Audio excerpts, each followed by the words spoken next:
के पास प्रमाण पत्र मिलेगा? क्या तमाशा बनाना चाहते हैं? या आप विकसित राष्ट्र की तरह बात कर रहे हैं, अंदर गड़बड़ी है।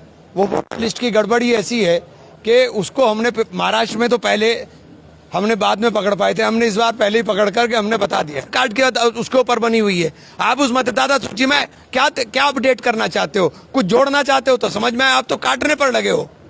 देखिए, 11 सबूत मांग रहे हैं इलेक्शन कमीशन। इलेक्शन कमीशन लोगों को मताधिकार से वंचित करने का प्रयास कर रहा है।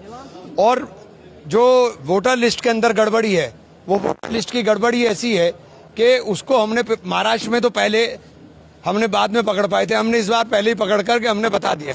और हम बार बार कह रहे हैं कि अगर ये चूंकि मताधिकार से वंचित करने का जो काम अगर चुनाव आयोग करता है, इस प्रकार से काम करता है, तो सुप्रीम कोर्ट को स्वतः संज्ञान लेकर के इस पे कार्रवाई करनी चाहिए। अच्छा, इस अपडेट को चुनाव आयोग ने जरूरी बताया, इसको कैसे आप देखते हैं?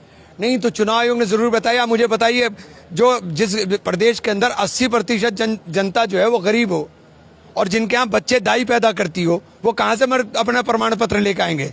किसके पास प्रमाण पत्र मिलेगा? क्या तमाशा बनाना चाहते हैं? या आप विकसित राष्ट्र की तरह बात कर रहे हैं। आपके पास इतनी सुविधाएं हैं कि वहां पे हर बच्चा अस्पताल के अंदर पैदा हो? आपके पास इतनी सुविधा है? अच्छा, सभी विपक्ष पार्टियों का साफ तौर से आरोप है कि इसमें जो गरीब है और जो अन्य जाति के लोग हैं, अगर वोटर ये बनता है तो उससे उनको ये गरीबों को वंचित करना चाहते हैं। राहुल गांधी की यही लड़ाई है।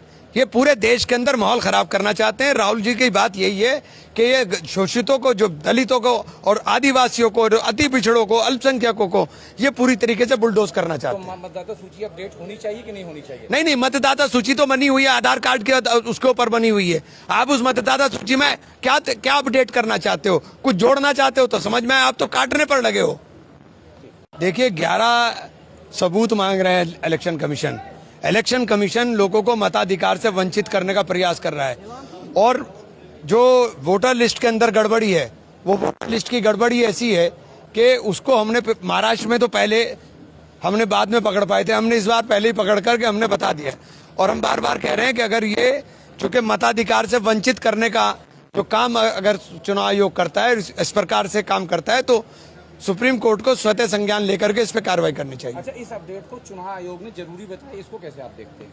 नहीं तो चुनाव आयोग ने जरूर बताया। मुझे बताइए, जो जिस प्रदेश के अंदर 80% जनता जो है वो गरीब हो और जिनके यहाँ बच्चे दाई पैदा करती हो, वो कहाँ से अपना प्रमाण पत्र लेकर आएंगे? किसके पास प्रमाण पत्र मिलेगा? क्या तमाशा बनाना चाहते हैं? या आप विकसित राष्ट्र की तरह बात कर रहे हैं। आपके पास इतनी सुविधाएं हैं कि वहां पे हर बच्चा अस्पताल के अंदर पैदा हो? आपके पास इतनी सुविधा है? अच्छा, सभी विपक्ष पार्टियों का साफ तौर से आरोप है कि इसमें जो गरीब है और जो अन्य जाति के लोग हैं, अगर वोटर ये बनता है तो उससे उनको ये गरीबों को वंचित करना चाहते हैं। राहुल गांधी की यही लड़ाई है। ये पूरे देश के अंदर माहौल खराब करना चाहते हैं। राहुल जी की बात यही है कि ये शोषितों को, जो दलितों को और आदिवासियों को, अति पिछड़ों को, अल्पसंख्यकों को ये पूरी तरीके से बुलडोज करना चाहते हैं। तो मतदाता सूची अपडेट होनी चाहिए कि नहीं होनी चाहिए? नहीं, मतदाता सूची तो बनी हुई है, आधार कार्ड के उसके ऊपर बनी हुई है। आप उस मतदाता सूची में क्या अपडेट करना चाहते हो? कुछ जोड़ना चाहते हो तो समझ में आए, आप तो काटने पर लगे हो। हमसे जुड़े रहने के लिए हमारे YouTube चैनल को सब्सक्राइब करें और नई वीडियो की नोटिफिकेशन के लिए बेल आइकॉन को दबाएं।